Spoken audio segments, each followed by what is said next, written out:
Bueno, mi nombre, como me bautizaron, es María de Jesús Loeste García, pero creo que así nomás me conocen mis padres. Pues siempre mi familia, mi gente muy allegada, amigos y amigas, pues me conocen como Mari Loeste. Y pues así me conoce toda la familia, toda la gente como con la que he convivido, la que he compartido. Yo nací en la ciudad de Cartagena de Indias. Esta es la capital de Bolívar. Y Bolívar es uno de los departamentos de la costa Caribe, que estamos al norte de Colombia, somos la región Caribe de Colombia. Pues allí yo soy capitalina porque nací en la capital. Soy pues de descendencia francesa por mis padres y mi madre pues colombiana. Tuve una familia hermosa, yo creo que hubo una muy buena combinación porque ahí mi madre primó como el humanismo, como toda esa parte espiritual y mi padre era un militar. Trabajó toda su vida en la base naval allá, entonces tenía la disciplina, es así militar. Entonces combinamos como esas dos partes. Pues mi infancia, te digo que fue bonita, fue muy dura, pero fue bonita al mismo tiempo. O sea, pues yo soy de una familia trabajadora, pues no somos ni burgueses, ni mucho menos hemos tenido riquezas materiales, porque riquezas espirituales y muchas cosas de la vida sí hemos tenido. Yo soy la mayor de 3 hermanas. Hay una anécdota que yo cuento mucho de mi vida que marcó, yo creo que marcó mi vida de esas motivaciones por el servicio al otro y a la otra, por el servicio, por la lucha social. Mi padre, pues como todo hombre, quería que su primer hijo fuera varón. Y para aquel entonces, imagínense, hace 50 años, tengo 50 años, para ese entonces pues no había ecografías ni la ciencia estaba tan avanzada en esa parte. Entonces tenían que esperar que naciera el bebé para saber qué era. Y entonces desde que mi mamá salió embarazada me cuenta mi mamá que todo lo que él compraba, todo lo que él hacía era en función de esperando el varón. Y esperando el varón y cuando yo nací un día maravilloso, yo nací el 25 de diciembre. O sea, fue un regalo, para mi mamá fue un regalo del niño Dios y para mi papá fue la desgracia. Yo nací y cuando yo nací que salió el médico y mi papá le pregunta, bueno, y dígame cómo está el niño. Entonces el médico le responde, no, pues yo lo felicito porque es una hermosa niña, muy bien nacida. Y mi papá salió del hospital y no me volvió a ver. Y le dijo a mi mamá que me atendiera a ella. Y pasaron 8 meses, mira que mi papá nunca me miró, me conoció, viviendo en la misma casa. Mi mamá tuvo que salir y me deja en la cama y yo me caigo. Y yo me caí, me rompí como que por aquí, no sé qué. Y él estaba nomás, él en la casa y le tocó tomarme en los brazos para auxiliarme porque estaba toda sangrada la niña. Y dice él que dice que cuando él me levantó, yo lo miré y le dije, pa, dice él que le intenté decir, quién sabe qué le intenté decir. Y eso él lo movió mucho y desde entonces fíjate que fue mi mejor aliado, mi mejor amigo, fue el tipo maravilloso como padre, como amigo. Y mi mamá me había puesto María de Jesús porque yo nací el 25 de diciembre, por eso me puso María, porque mi mamá es muy cristiana, es muy católica, mi mamá es católica. Entonces mi papá dijo, pues yo de aquí en adelante yo quiero que la vida y Dios me regale puras mujeres y a todas las voy a llamar María, porque ese cargo de conciencia que tenía adentro, pues yo creo que fue que lo hizo como hacer esa promesa y no tuvo varón y nunca tuvo varón. Yo digo que eso me marcó porque desde que yo nací recibí como esas consecuencias de esta sociedad machista. Mi mamá era profesora y trabajaba y mi papá estaba en la base, pues también trabajaba. éramos una familia que podíamos tener algunas, pues las necesidades básicas. Yo estudié en colegio pues público porque mi mamá era profesora de los colegios públicos.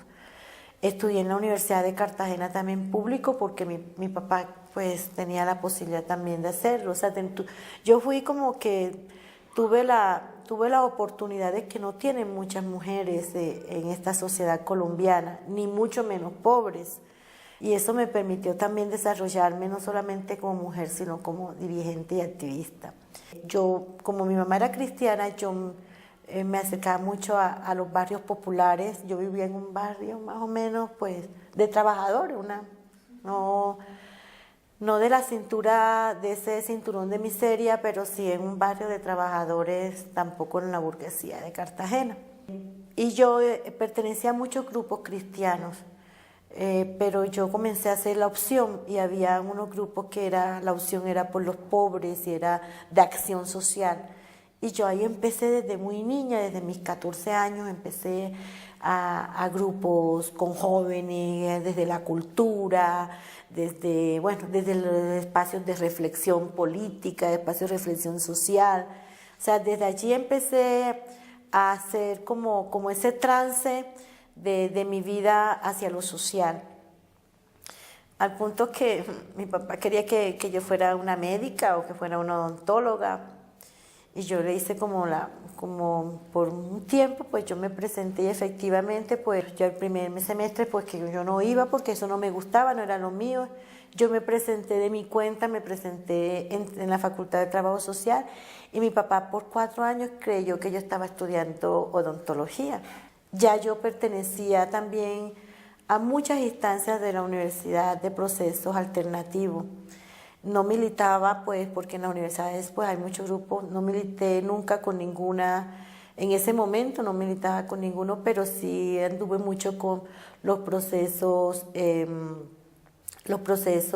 alternativos, todo pues, muy inclinado a los procesos camilistas, porque yo venía de unos colectivos populares de ese sector cristiano donde se trabajó mucho sobre la teología de la liberación y tenía entonces pues en mi universidad pues mucho la tendencia hacia todos los colectivos camilistas. Allí empecé a hacer cuando mi padre se da cuenta de que estoy en eso, pues hubo una discusión, pero igual me aceptó, nosotros éramos muy buenos amigos. Nos respetamos mucho, yo creo que mi papá me respetó mucho.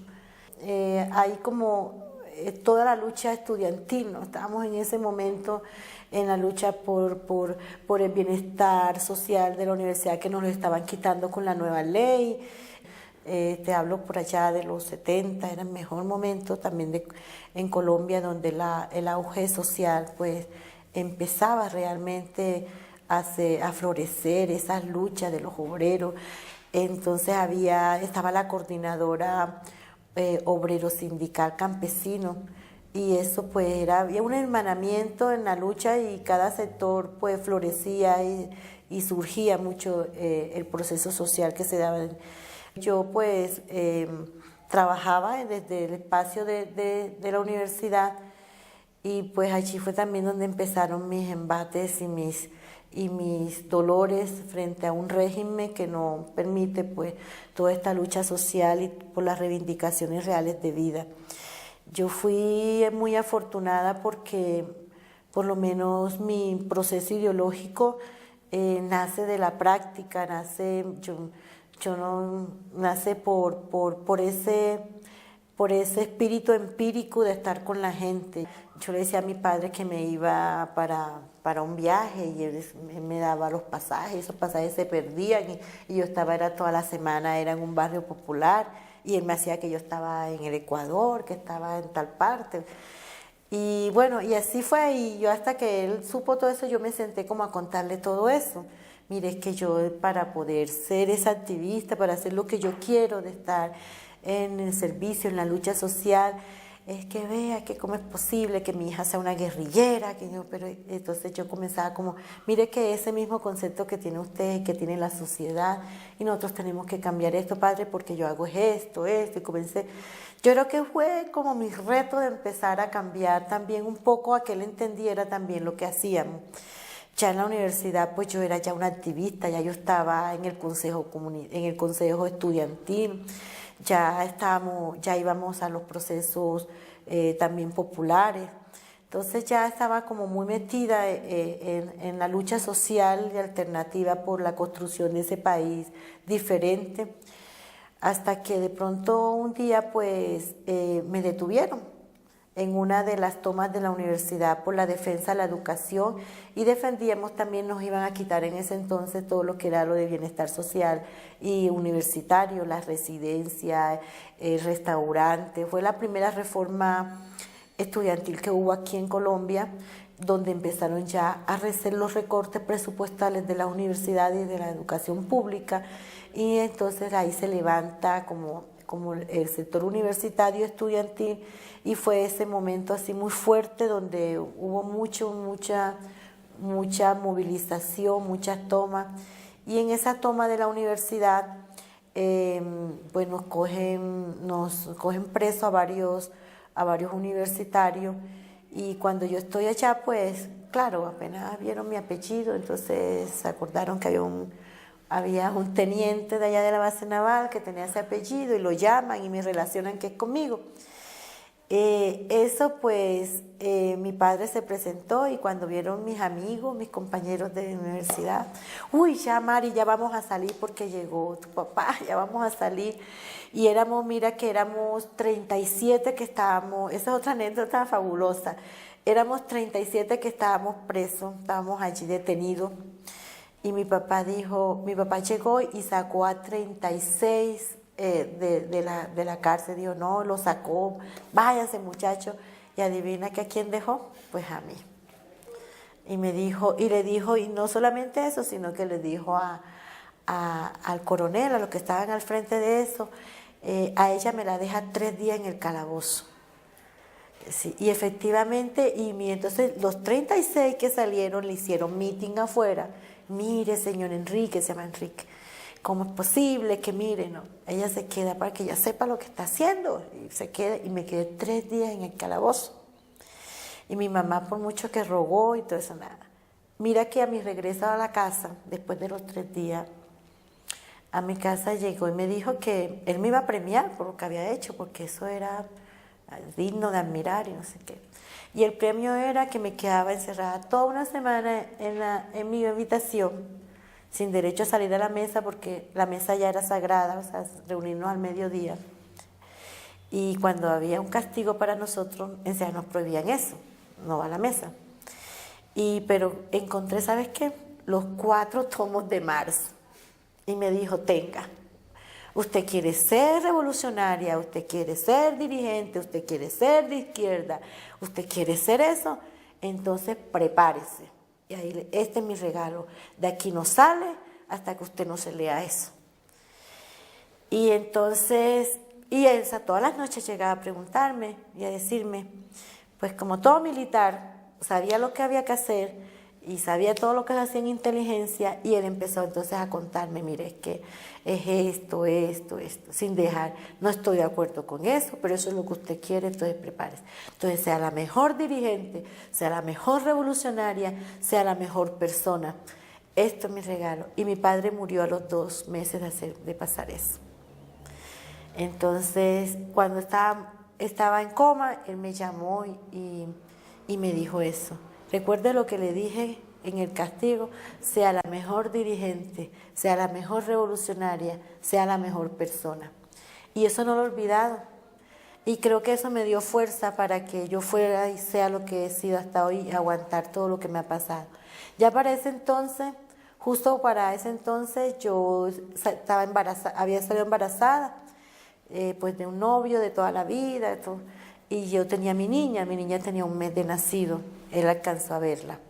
Cuando mi padre murió, tenía 20 años, yo desde los 14, te estoy hablando de los 14, empecé a hacer mi carrera política, mi carrera en la vida. Y ya en ese entonces, mira que ya 6 años, ya yo era casi que una profesional en la lucha. Mira que después yo tuve otro bebé, mi vida siguió transcurriendo, mis hermanas son mis cómplices, mis hermanas no han sido mujeres de procesos, o sea, metidos de lleno tal vez como yo, dirigente, pero mi mamá, mis dos hermanas han sido mis cómplices, ellas fueron las que me ayudaron a criar. Yo creo que sin ella tampoco hubiera podido seguir siendo esa activista y esa dirigente social, porque mis hijos estuvieran despatriados, me hubieran amarrado mucho. Esa es la desgracia de nosotras las mujeres también. Es que tener un hijo se nos dificulta mucho, nos limita y no debe ser así.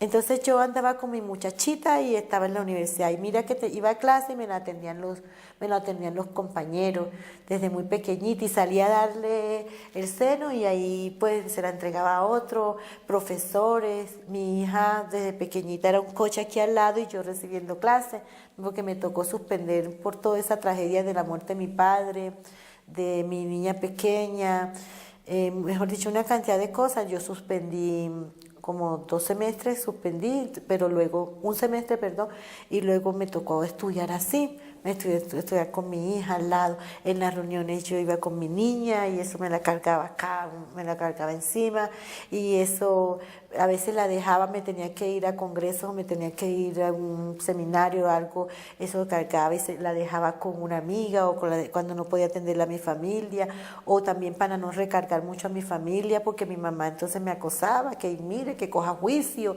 que mire, que ya tiene una niña. Bueno, y todo eso fue como ese proceso, pero que no me debilitó. O sea, no me debilitó. Yo dije, si no me debilitó mami de mi nacimiento, mucho menos ahora me va a debilitar la... Sufrimos mucho, creo que cuando murió mi padre sufrimos mucho. Mi mamá no tenía la pensión ni nada y entonces pasamos muchas dificultades. Ya yo tenía la niña, yo no vivía con mi compañero por muchas razones personales de pareja, nunca convivimos. Pues también él no era un compañero del proceso, entonces eso era como no combinamos ahí con muchas cosas. Creo que fue más bien como ese novio de familia, de que sí, de que le gusta a mi mamá, que le gusta a mi papá, pero no fue nunca fue como ese compañero de proceso. Fue más bien como un costumbrismo que hicimos desde que fue mi primer novio, que fue de la familia. Y además porque eso me permitía salir. Entonces yo tener ese novio me permitía salir de mi casa porque no me dejaban salir sola. Entonces que yo me iba de pronto que para una fiesta, pero en vez de irme para la fiesta me iba para una reunión con los compañeros. Y entonces eso también me fue como una forma de camuflar también para que me permitieran hacer el trabajo, porque mis padres no aceptaban eso porque ellos decían que yo, pues, que eso era muy peligroso, que era una revolucionaria, que eso era una guerrillera, que no sé qué. Y yo por mucho que le explicaba nada. Hasta que, bueno, mi papá el día que dije, mire papi, si para usted ser guerrillera es luchar por los pobres, o sea, cuando me hizo ese castigo, yo mi habitación le decía, si para usted guerrillera es luchar por los pobres, pues yo soy una guerrillera, papi. Si para usted ser guerrillera es luchar por esta educación pública, para que las universidades públicas sean siendo públicas y sean para los pobres, pero sean con educación de calidad, con garantías también de bienestar comunitario y social, pues papi, yo soy guerrillera. Y si está luchando porque haya salud, para que sea una salud pública, gratuita para la gente, pues yo soy guerrillera, papi, ni modo. Entonces, todo eso lo fue desarmando a él y fue permitiéndonos. Vamos a ver que comenzó a formar realmente la persona que yo soy. Fuerte, porque yo me considero como un carácter muy fuerte, muy sensible, porque tengo mucha sensibilidad a mi mamá, y muy humana, porque yo creo que servir, o sea, un dirigente social y sobre una dirigente social, no, si no es sensible, pues no, ¿qué dirigente va a ser? Y me marcó mucho lo de género. Toda mi vida he sido el proceso de género desde la universidad, he sido muy desde lo de género. Lo de deporte, pues yo jugaba deporte fuerte, yo jugaba softball, pero entonces eso era, a mí, o sea, a mí me gustaba jugar a fútbol, softball. Entonces como ese querer de mi papá también como que había algo allí. Entonces, pero todo eso fue construyendo mi personalidad. Y yo creo que mi personalidad ha sido como en eso. Mira que al punto que yo creo que cuando yo estaba con las comunidades cristianas, yo no sé si por una fuga para seguir en ese proceso o porque realmente veía como que era desde ahí que yo podía servir, yo tenía hasta la opción hice como una opción de irme a una comunidad cristiana. O sea, yo tuve como también como esa. Y entonces mi papá me decía, mire, ¿sabe qué? Yo la quiero mejor guerrillera que monja. Entonces, o sea, mira que cómo te va marcando esas cosas, ¿verdad? Y bueno, y eso, o sea, yo hice muchas búsquedas frente a eso y siempre como que llegaba a los mismos procesos. Yo después tuve un niño también hermoso que al principio yo no lo quería tener, porque ya yo tenía mi hija y yo decía que eso era muy duro, que tener otro hijo era muy duro porque me iba a limitar a seguir y yo no quería tampoco ni casarme, ni quería tener nada porque eso me enredaba, porque mira la concepción que tenemos las mujeres. O sea, tener un compañero, tener hijo te limita a ti al trabajo social. Entonces yo dije, no, hasta que yo empecé a ver, yo dije, no, eso no es posible. Y mi hijo, eso es lo más grande, es lo que yo quiero. Ya trabajaba y estudiaba, porque a pesar de que el papá de los niños pues le cubría como todos sus gastos, yo también pues ya empecé a trabajar por ayudar a mi mamá, a mis hermanas. Aunque no fui nunca militante a luchar, ya yo sí ya yo me reunía y convergía como a varios escenarios de a luchar, porque era lo que más, como la inclinación política que más tenía. Mi formación no solamente marxista y bien marxista, marxista-leninista, pues, mi formación también de principios era todo lo de Camilo. A mí, todo lo de Camilo para mí fue, inclusive porque Camilo murió justo cuando yo nacía. Entonces, eso también, como yo no sé, yo lo relacionaba también, o sea, para mí, yo hago mucha contraste como de mi vida personal, como lo que, cosas, o sea, para mí son muy significativas en muchos escenarios. Y eso, significativo no solamente para lo social, significativo para mi vida. Y algo como que son parámetros de mi vida que me marcan. Entonces yo entré a trabajar a luchar, aunque vuelvo y digo que muy poco, porque justo cuando yo empiezo ya a luchar se está disolviendo, entonces muy poco participé en ese escenario. O sea, habían muerto muchos dirigentes también, habían sido magartizados también por esta sociedad, entonces, pero yo sí como en un escenario que me fui identificando. Allí ya empecé a ir a escuelas políticas, a relacionarme mucho con sectores como el Partido Comunista, como la gente del M19. Yo tenía un amigo muy grande, un gran maestro, que me marcó también mucho porque justo cuando yo empezaba como a hacer todo ya como ese compromiso político, o sea, ya una madurez más política, ya no era solo de estar en las comunidades haciendo procesos, sino ya buscando también una línea política. Era un muchacho que justo cuando teníamos esa relación lo mataron y estuvo Javier Marrugo se llamó, y eso me marcó mucho porque fue como la primera impresión que yo tuve de una muerte violenta y torturada. Entonces eso empezó también a marcar y a ver otro panorama aquí de vivir ya como en carne propia la violencia. Mira, yo a pesar de que nací de proceso universitario, yo nunca hice proceso tampoco dentro de la universidad. Pues me vinculaba a la lucha universitaria por la defensa, pero lo mío eran las comunidades populares. O sea, yo soy de las comunidades populares. Yo aunque no nací ni fui del seno de ella, yo me siento que soy de ahí y de ahí salí, de los procesos populares, de todo ese cinturón de miseria de Cartagena que es muy grande, y allí en esa zona suroriental, que es la zona más empobrecida de Cartagena, de ahí yo me empecé en el Frente de Barrios Pobres. Eso fue como el primer escenario organizativo que hicimos con las comunidades del Frente de Barrios Pobres. Entonces yo pasaba era haciendo trabajo, siempre mucho con los jóvenes porque era una sardina, era muy joven, y con las mujeres.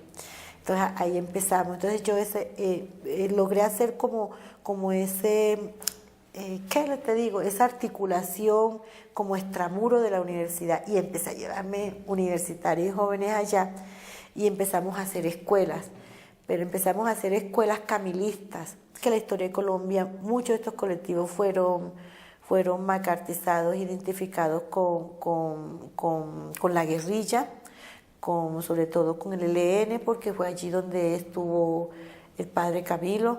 La teología de la liberación que se basa es en la acción del poder popular, y se basa en la acción no solamente del poder popular, sino también del servicio con los y las pobres, o sea, la opción que hacen los cristianos frente a eso. Entonces yo me metí mucho a estudiar el pensamiento camilista, y pues ahí empezamos a construir esos colectivos y nuestra propuesta del Frente Barrios Pobres. Mira, en toda esa búsqueda de identidad política, yo también me relacioné mucho con el sector obrero. Tenía como los 17 años, nosotros nos mudamos a un barrio que justo así, diagonal, queda la Unión Sindical Obrera. Entonces, como ya yo tenía, pues yo lo primero que hice fue como irme allá, relacionarme con los compañeros, y ahí quedé casada también con la Unión Sindical Obrera. Entonces mi casa hoy, mi mamá dice que es el patio de la Unión Sindical Obrera, porque allá todo lo que hacen allá, bueno, entonces mi casa también fue ya vista por el enemigo, como que se habían reuniones. Entonces yo era de la acción comunal, yo me metí en la acción comunal del barrio, comencé a hacer procesos en mi barrio, aunque un barrio de gente pobre, pero gente pues trabajadora. Pues justo allí en esa pelea de apoyar la lucha de los petroleros allí en Cartagena, de la Unión Sindical Obrera, que han tenido miles y miles. Entonces yo he sido como la parte de la coordinación como de ellos con la parte comunitaria, porque mis orígenes son de allí. Y cuando ya yo estuve allí, ya yo tenía mi niña, tenía 4 o 5 años, y mi niño 2 años. Yo trabajaba en la alcaldía de Cartagena, o sea, yo tenía un trabajo allí también. Yo soy trabajadora social, entonces como trabajadora social pues tuve un vínculo laboral con la alcaldía, pero yo todo lo direccionaba era como para allá. En ese proceso yo tuve una relación de amistad con unos compañeros del Partido Comunista Marxista-Leninista, y ellos visitaban como mucho a mi casa. En ese momento nosotros organizaron en el Carmen de Bolívar, que es cerca a Cartagena, un pueblo, había un encuentro campesino, pero un encuentro juvenil campesino, y ellos pues como yo también estaba muy metida en lo de tenía algún tipo de relación porque estuve un tiempo en la Cruz Roja como voluntaria. Entonces ellos me invitaron para que ayudara a hacer un curso de primeros auxilios y todo eso. Y yo en ese momento pues estuve con ellos, y ya me venían haciendo una serie de seguimientos. En mi casa ya había cosas raras, mi familia pues muy inquieta, mira que tú tienes estos niños jóvenes.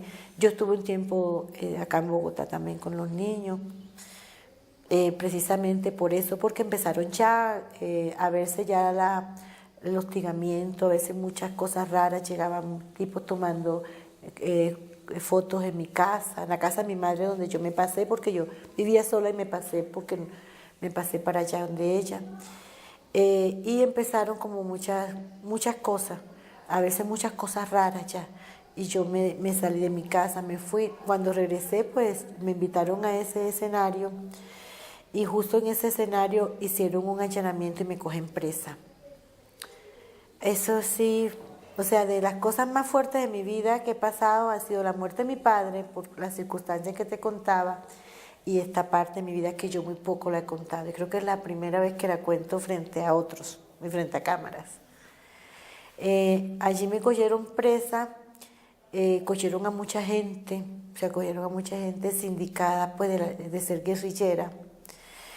Creo que pues yo tenía el cabello muy largo por acá, larguísimo, y eso me cogieron, justo cuando llegaron, yo decía, pero ¿esto qué es? Me cogieron por el cabello, me llevaron, nos desaparecieron 3 días, porque nos tuvieron no sé dónde por vendada. Bueno, me torturaron, me violaron, mejor dicho, eso fue horrible y mi familia pues me creían que estaba en un evento. Por eso digo que nos desaparecieron, cogieron mucha gente, cogieron otras muchachas, cogieron gente de la ciudad. Pues ellos sí tenían ya un vínculo político, o sea, muchos de ellos tenían un vínculo político, pero yo con ellos tenía apenas, o sea, tenían una amistad. Y de pronto la persona que tenía como más defensa, ¿cómo te digo? Como mejor expresión de hablar era yo, entonces yo les decía ellos, no sé qué. Entonces por esa misma forma de pronto de defensa y de rebeldía y de rebelarme frente a lo que estaban haciendo, yo creo que fue una de las que más torturaron. A mí me reconstruyeron todo esto porque me metieron cables, me metían cables, me metieron en una poza sin fondo, entonces yo me mantenía así como 2 días, estuvimos así en una fiebre. A mí me rompieron por acá el seno también. O sea, yo estuve como 3 días en coma. Bueno, eso fue horrible, o sea, horrible. Y justo pues las torturas eran, me metían en un cuarto, me mostraban fotos de mis hijos, de mi casa. Entonces todo eso creo que la presión más fuerte fue esa, la psicológica. Sí, hasta que como yo trabajaba en la alcaldía, entonces cuando ya nos llevan allí al F2, uno de los escoltas de la alcaldía se da cuenta que yo estoy allí. Entonces él es el que avisa a mi casa, o sea, él es el que avisa y dicen, pues no digan que fui yo, o sea, él es el que avisa, entonces mi casa, entonces ya la familia se pone en la búsqueda, porque nadie sabía, yo no sabía dónde estaba, pero estaba ahí mismo en la ciudad. Ahí fue yo a denunciar, mire, es que aquí en el F2 tienen patios de tortura. Y ahí yo empecé, y eso era peor porque ellos me cogían. Y yo cada vez que me ponía, nos llevaron la prensa, y entonces ellos me tuvieron que sacar porque yo no comencé a denunciar y a gritar, mire, aquí me han hecho esto. Y bueno, y yo creo que eso pues me llevó a que me marcara también muchas cosas porque estuve detenida 7 meses. Luego, pues qué pena, disculpe, no nos equivocamos, eso no era usted, no sé qué. Yo salía en suelta, así. Yo en ese entonces no hice un proceso de denuncia, porque yo miraba que si hacía ese proceso, eso me iba como a pegar siempre a estar frente a lo institucional, dando testimonios, pruebas. O sea, en ese momento yo no entendía, yo era muy joven y yo quería proteger a mi familia. Y yo decía, si yo hago estas denuncias públicas, yo vine al Comité de Presos Políticos acá y lo hice, pero cuando yo vi que yo tenía que hacer esto que estoy haciendo hoy, yo decía, pues yo entrego esto y pues mi familia me la masacran. En Cartagena pasan muchas cosas que no se saben, porque Cartagena es la ciudad turística hermosa de Colombia. Cartagena es patrimonio de la humanidad. Pues mira, en Cartagena ustedes no saben cuántas, pero cuántas cosas pasan. Y eso nunca lo reseñan. Es más, es casi que ni los procesos alternativos han volcado de verdad a mirar lo que tiene de fondo esta ciudad.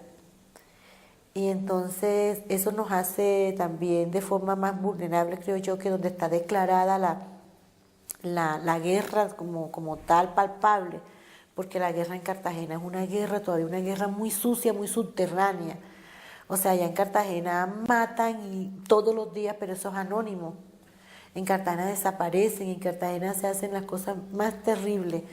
O sea, yo creo que ese monumento que le tienen a la Inquisición, que fue la historia de Cartagena, yo siempre luchaba porque cómo era posible que Cartagena tuviera un palacio de la Inquisición, donde se hiciera, o sea, donde se le venerara todas las torturas que hicieron los españoles, que hicieron los disques conquistadores, que no conquistaron nada, sino que lo que querían fue explotar unas tierras, le hicieran un monumento a todo eso.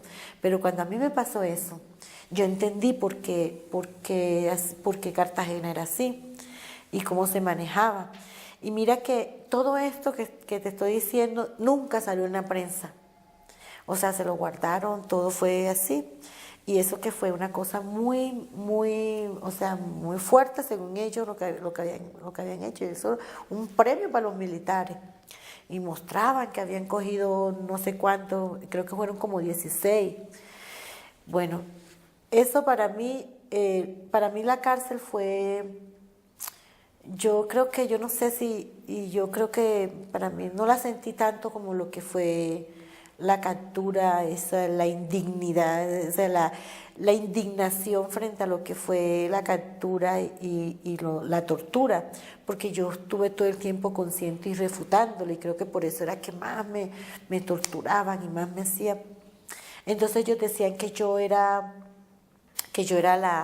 la jefa económica del grupo guerrillero, porque claro, cuando este señor que se da cuenta que yo estoy ahí, y era un tipo que de verdad yo le agradezco mucho, él decía, yo le dije, mire, es que yo estoy delirando, yo me estoy muriendo aquí, me tienen en esta agua sucia, fango, una poza que me tenía que poner así con las uñas para agarrarme, para no irme, y sin embargo muchas veces decaía y tragaba todo ese agua.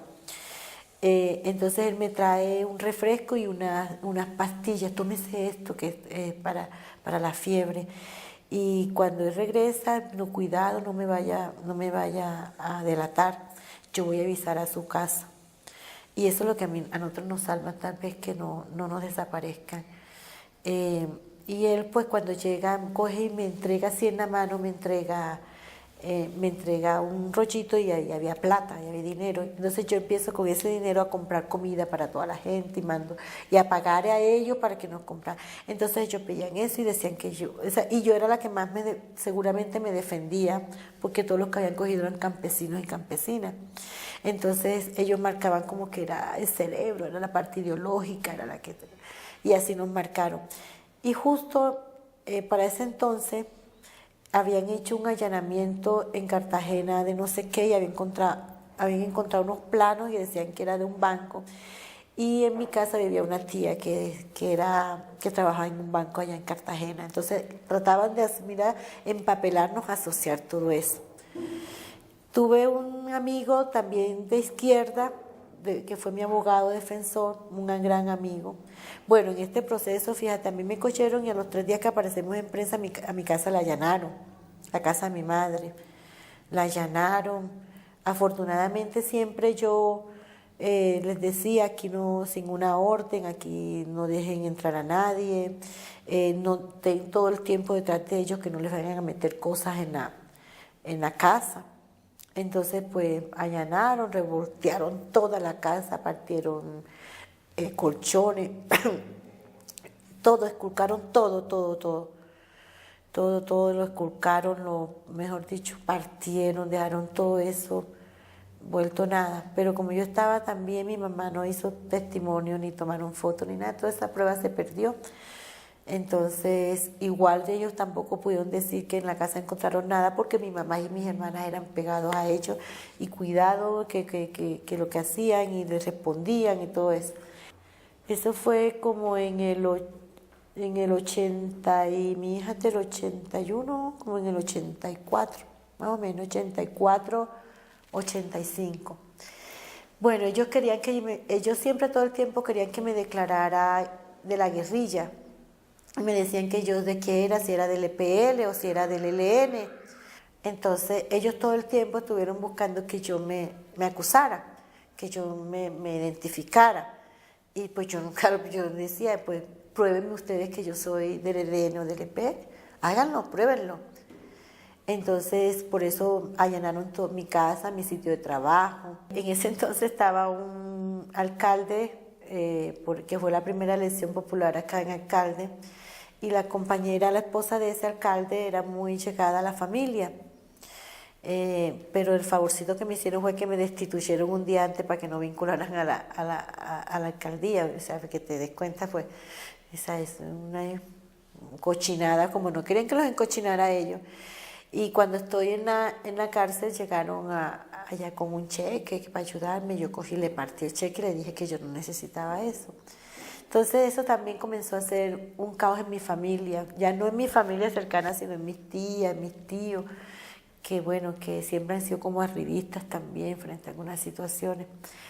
Pero eso me encaraban cada vez más para que yo, el mismo juez me decía, pero declárese culpable, que mire que eso, es que yo no me puedo declarar lo que no soy.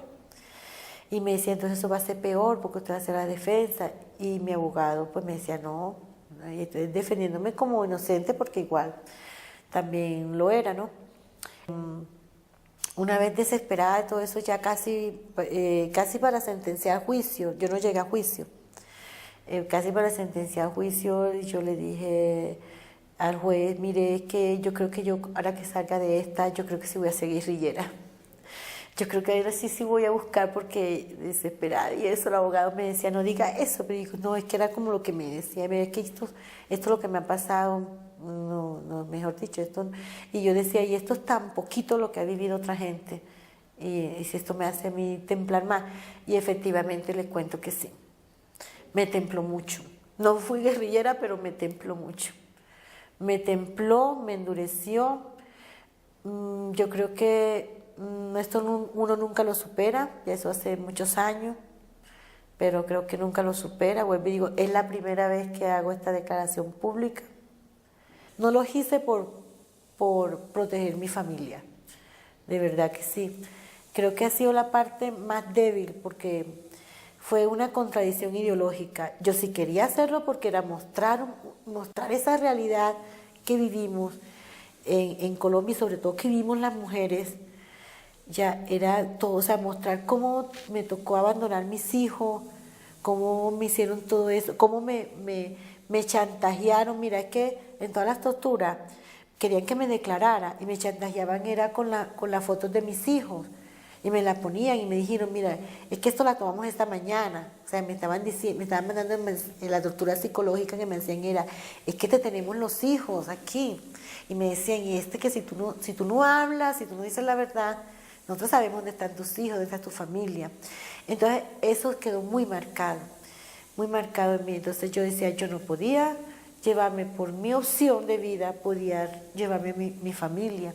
Entonces eso se me marcó muy duro a mí. Eso fue como, o sea, yo creo que ha sido lo único que no he podido, o sea, yo no he podido entregar de mí, entregar la protección y salvaguardar mi familia frente a la opción de vida que yo hice. No frente a la realidad que vivimos, porque la realidad que vivimos nos toca a todos los colombianos y colombianas, pero por lo menos frente a mi responsabilidad política, sí creo que no puedo llevarme tampoco a mi familia o a otras personas por eso. Después de eso se dio un bloqueo como que eso no fue y ya está, y quedó, y no es más y aquí es para adelante.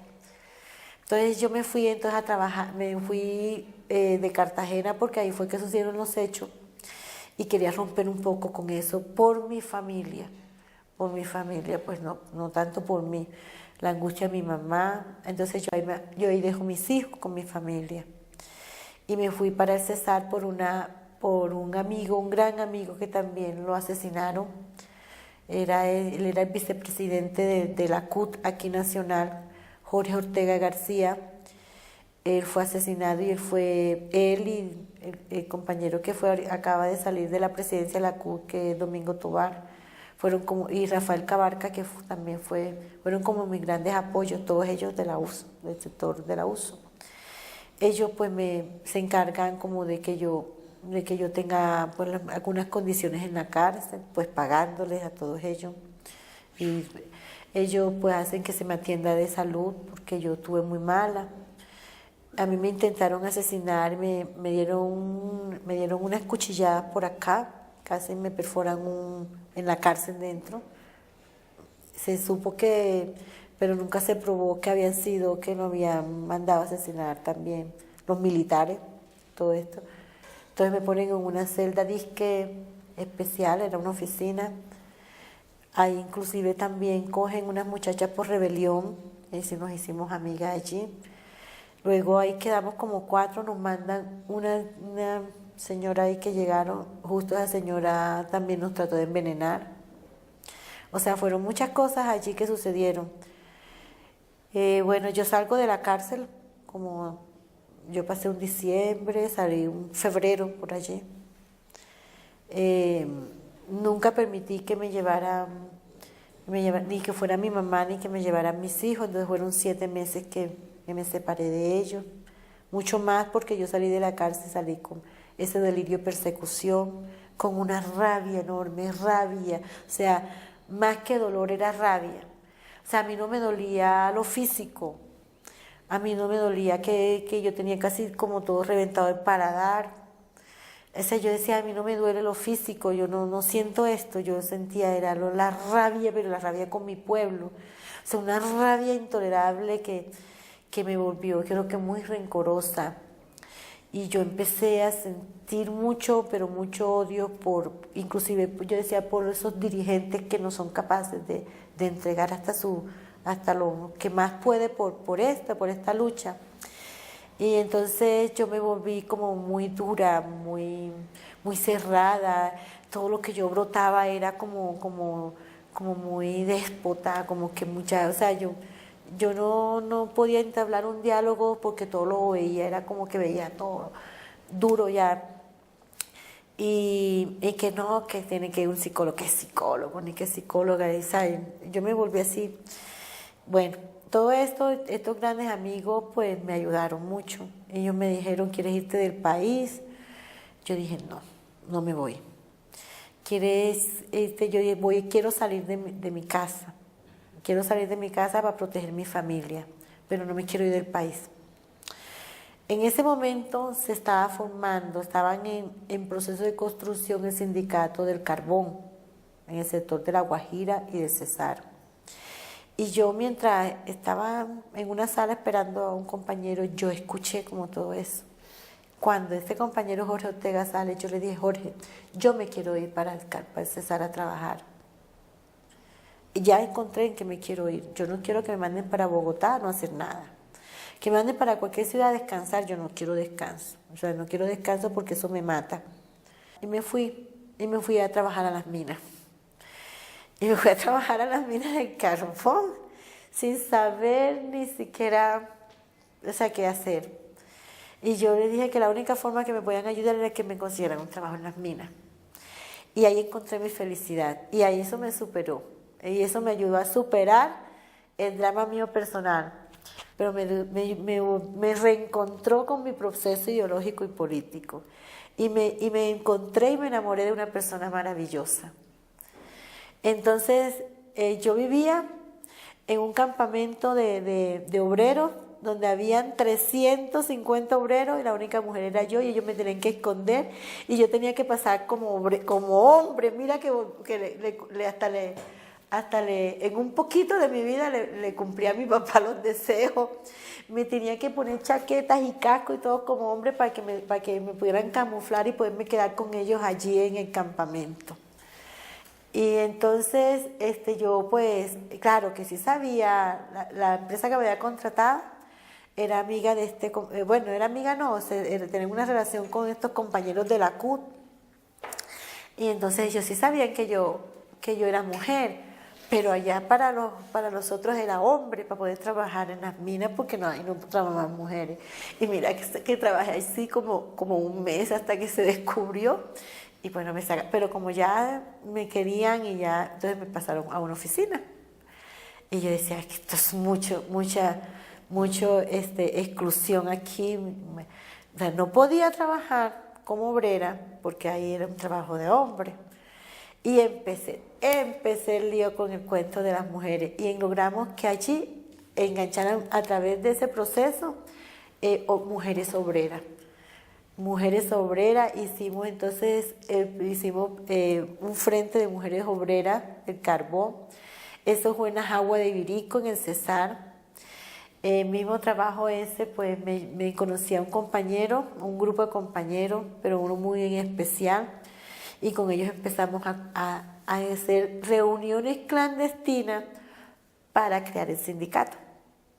Y nos reuníamos, y ellos terminaban como a las 8 y nosotros nos reuníamos desde las 9 de la noche como hasta las 12, en una casa, en otra, porque esa sí era una zona muy militarizada, por un lado. Entonces, pero también a la frontera estaba la guerrilla, y la guerrilla llegaba muy cerquita y dominaba mucho las empresas estas de carbón. Entonces ahí empezó otro panorama de mi vida. Yo cuando llegué al Cesar, yo quería hacer algo muy fuerte, o sea, no quería que tener siquiera, yo decía, yo no quiero dormir, yo quiero tener 24 horas con algo fuerte. Mira, a mí me sangraban las manos y yo no las sentía. Yo, entre yo encontraba el trabajo más fuerte, yo me metía a los túneles con los obreros y cogía el pico y cogía la carreta y me metía con ellos y ellos decían que no entendían, ni yo misma entendía por qué era tan dura para el trabajo. Mira, a mí me sangraban los pies porque las botas, eso me sangraba, yo eso no lo sentía, las manos, y entonces ellos me decían, esto no es para usted, Mari, mire, que bueno, yo no, o sea, era como una cosa fuerte para tratar de sacarme toda esa rabia que yo tenía por todo lo que me habían hecho. Bueno, ya ahí yo caigo un poco enferma por esa dureza del trabajo, y entonces cuando empiezan, por órdenes también de mi abogado, que yo mantuve todo el tiempo, hacerme todo un chequeo porque yo estaba muy mal de los riñones, había tenido unas heridas también, tenía ya el seno enquistado, me tuvieron que operar muchas veces, también me hicieron varias operaciones internas en el paladar. Entonces ya ahí fue un tiempo que me tocó hacerlo. En ese tiempo ya yo cuando regreso más a la parte de la secretaría, de la administrativa. Entonces entro ya en la misma empresa porque yo me quería quedar en la empresa para poder constituir el sindicato, si no, no podía estar. Y yo lo hablé así con el tipo de allá, yo no quiero que por la incapacidad, entonces él me hizo un contrato y quedé como archivo, en el archivo, les organizaba lo del archivo, eso me permitía tener la información de lo que había de los trabajadores, ¿ya? Y yo dije, este es lo que yo necesito. Y entonces tenía la información de que eran los trabajadores temporales, los bases, no sé qué. Y entonces con nosotros amigos, mire, que aquí yo les sacaba la información. Bueno, no teníamos la forma de fotocopiar y yo les sacaba y les llevaba y le caíamos a todos los compañeros. Mire esto, y todo el mundo, claro, sí. Mire, en eso, y entonces eso ya me dejó de pensar como en todo lo que me había pasado. Y solamente en pensar en mis hijos que no los veía, y duré como un año. Y luego allí conocí a un chico que fue presidente, fue mi compañero, pues mi compañero sentimental, nos casamos. Yo le decía que si él lograba que mis hijos lo quisieran, pues ya me tenía a mí también porque yo también lo quería.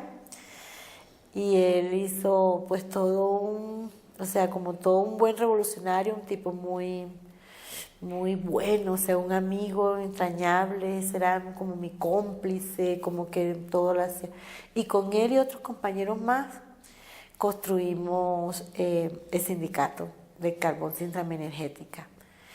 Y negociamos el primer pliego y yo estuve en la negociación con él.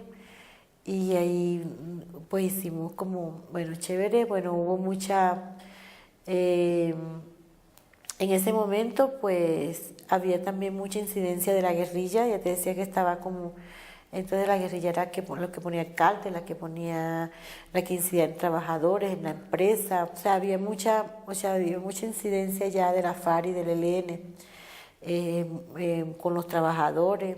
Inclusive para la constitución de constituir el sindicato nos hicieron un secuestro a toda la junta.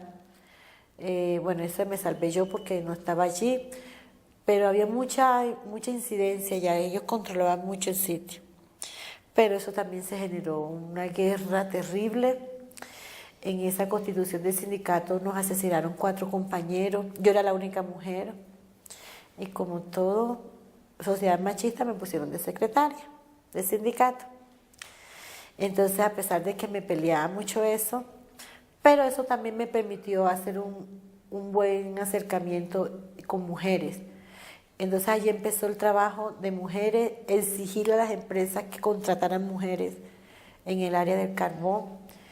Empezamos que no solamente era para la cocina ni para los alimentos, sino que también para la vida del proyecto como tal.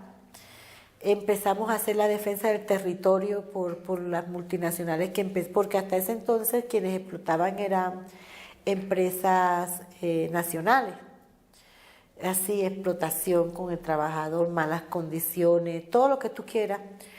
Pero empezamos entonces a vincular ya todo lo que fue las reivindicaciones sindicales frente a lo laboral y las condiciones de vida laboral, pero también sobre el sujeto social y político en la defensa del territorio y a vincular a las comunidades con el sindicato.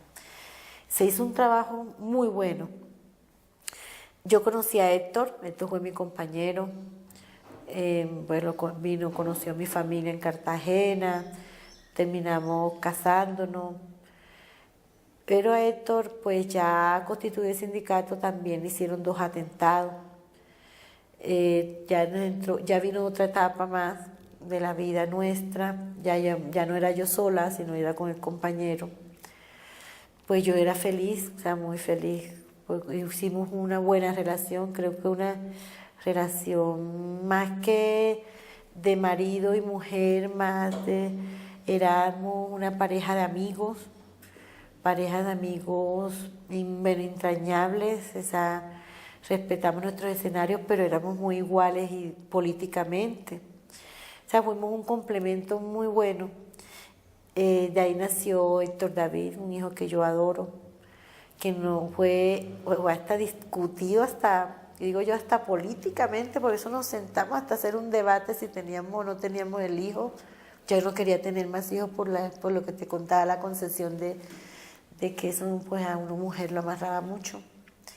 Entonces él me dijo, no, pues tengamos uno y yo voy a ser la mamá y el papá, me decía él. Porque me decía, porque es que no es fácil construir un líder hombre, pero no es fácil construir una lideresa mujer. Y yo no puedo tronchar no le puedo quitar a esta lucha social a una dirigente como tú, me decía él. Entonces tú vas a tenerlo en el vientre, pero cuando nazca yo seré el papá y la mamá. Y mira que sí, él era el que atendía al niño, él era el que, o sea, claro, yo también, pero eso no me impidió a mí a seguir pero ya nos tocó salir de la zona, porque le hicieron un atentado que afortunadamente salió bien, o sea, no le pasó nada. Y ahí empezó una serie de nosotros de estar en varios pueblos y en cada pueblo pues sembramos cosas. Él era el presidente del sindicato. Ya en ese periodo nos matan a Jorge Ortega, que era como de la CUT que nos orientaba, que éramos más. Ya todo ese precedente, ya me han pasado varios años, todo ese precedente yo casi como que ni me acordaba.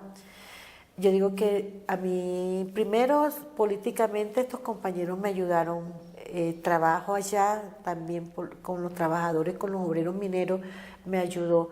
Pero ya mi vida personal, mi ser mujer, mi sentimiento, mi sensibilidad de mujer, mi parte sensual, inclusive de mujer, la superó mucho con Héctor. Porque, por supuesto, tú puedes entender que una mujer que ha sido violada, torturada, pues yo hice un rechazo fuerte frente a los compañeros y yo era muy agresiva.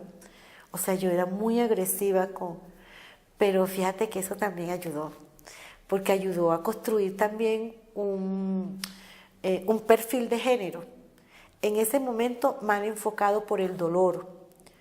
Pero eso me sirvió porque eso me hacía fuerte frente al hombre y me hacía pelearme la condición de igualdad frente a él, pero lo hacía más por un reto de dolor y como por decirte algo como de revancha, como que de sacarme todo eso que me hicieron hombres.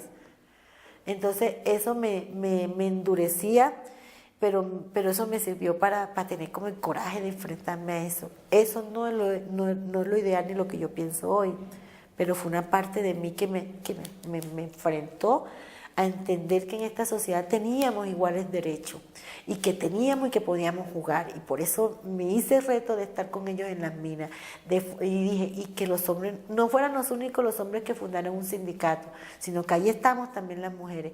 En esa construcción de sindicato veo la parte, empiezo a razonar de que no es la igualdad por rabia, sino es por la igualdad de derechos y a entender, y empiezo a leer y a ilustrarme un poco más sobre la parte de género. Tengo mi hijo en medio de muchas dificultades por la vida. En el Cesar se acrecenta la guerra, entran los paramilitares, es el momento en que comienzan a entrar los paramilitares, muere mucha gente, casi toda la gente con que fundamos el sindicato la asesinan. Nosotros tenemos una buena relación con el sacerdote, allá lo asesinan. Pusimos un alcalde desde el sector obrero, hicimos política también. Nos cogen un compañero que era del sector agropecuario, líder de los campesinos, lo cogen preso y justo está en el cambio, hay elecciones y nosotros inclusive siendo abstencionistas, porque yo era una abstencionista radical, la gente comienza a plantear la propuesta de sacarlo como un candidato a la alcaldía. Yo, pero ¿cómo así? Yo no entendía eso, está preso.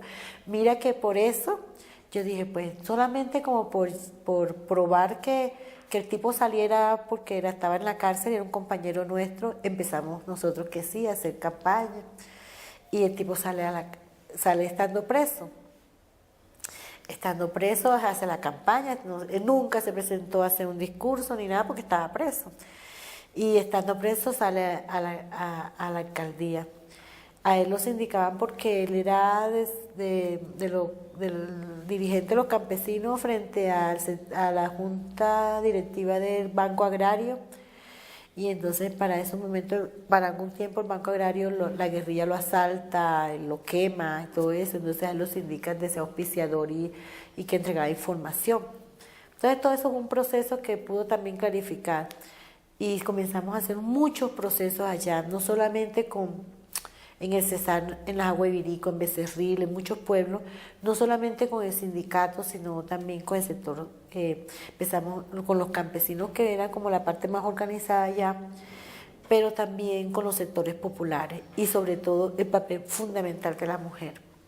Entonces ya comienza ese reconocimiento, ya yo comienzo a creerme de verdad el liderazgo de mujer, ya yo me sentía que tenía como muchos elementos y entonces ya empecé y entro en sindicato, ya entro hablando como fuertecito, ya entro como más empoderada del papel de cumplir también dentro de unas organizaciones sociales, ya no asaltar tanto en tantas cosas que hacía, sino como ya centrándome y ahí empiezo es como mi primera, conscientemente de todo lo que yo había sido, en mi primera instancia como organizativa es el sindicato ese. Pero allí pues ya yo me caso, salgo embarazada, otra vez salgo embarazada y empieza otra vez a mermar muchas cosas, pero a Héctor ya le empieza la persecución y nos toca empezar a asaltar a un pueblo, a otro. Yo tuve mi hijo en Aguachica, no lo tuve ni siquiera allí. Y pues en ese momento están tratando, ya el sindicato iba para el segundo pliego, ya llevaba 2 años, ya habían hecho la huelga, ya la habían ganado. O sea, se hizo, fue una cosa muy interesante donde jugó mucho el sector obrero. Pero lo interesante de eso es que también nace con la parte de mujer y siempre decía el primer sindicato que mete lo de género en su primer pliego de constitución. Entonces eso es una cosa muy marcada y muy buena, muy bonita. Y entonces las mujeres no solamente eran las que hacían, porque claro, hacíamos el apoyo, no solamente hacíamos el apoyo en la huelga, como la compañera de compañeros, porque organizamos las compañeras de los compañeros también, sino eran las que estuvieron también en la huelga, las que también eran las políticas, las que también eran las que definían. Entonces eso es una cosa muy, muy interesante, pero también fueron las que más nos golpearon. Nos mataron muchas mujeres, muchas mujeres viudas, y se arreció la guerra ahí. Toda esa zona, porque yo creo que todas las zonas donde la guerrilla también tuvo mucha incidencia fue donde primero entró el paramilitarismo y copó también eso. Yo regreso a Cartagena, regresé pues a visitar a mi casa como a casarme, porque mi mamá, ese era un regalo como que complacerla en eso. Complacerla porque igual fue así como hablado con Héctor, ninguno de los dos estamos por el matrimonio. Yo le digo a Héctor que primero él era el que se quería casar porque bueno, como asegurarme que yo no me fuera, porque yo estaba en el Cesar. Y lo otro para mí fue como un regalo a mi mamá y a mi familia, porque se tranquilizara, que ya era loquita, que ya era revolucionaria y iba a estar como más quieta. Y así fue. Y después pues nosotros seguimos en el Cesar. Allá tuve mi hijo y regresé a Cartagena ya porque pues ya yo estaba sola, ya no había un sitio en el Cesar donde no nos buscaran, ya a mí también me buscaban como dirigente social. Empezaron ya nos sacaron panfletos, sacaron panfletos con fotos habladas, con dibujos. Nos ponían alias La Negra, alias El Indio. Se le empezaron a cerrar muchos espacios en el Cesar. Y decíamos, bueno, ya no hay otras. Y yo decía, Héctor, pues vámonos a Cartagena siquiera 2 años. Yo no quería venirme para acá a Bogotá. La CUT y el Comité de Presos Políticos nos dice que sí, que nos movamos del Cesar. Entonces yo me voy a Cartagena y con el apoyo de los compañeros de la Unión Sindical Obrera, pues también él entra ahí a trabajar temporalmente con la refinería un tiempo. Y pues desafortunadamente teniendo como apenas escasamente 1 año de estar en Cartagena, él se mató en una moto. Allá en Cartagena murió.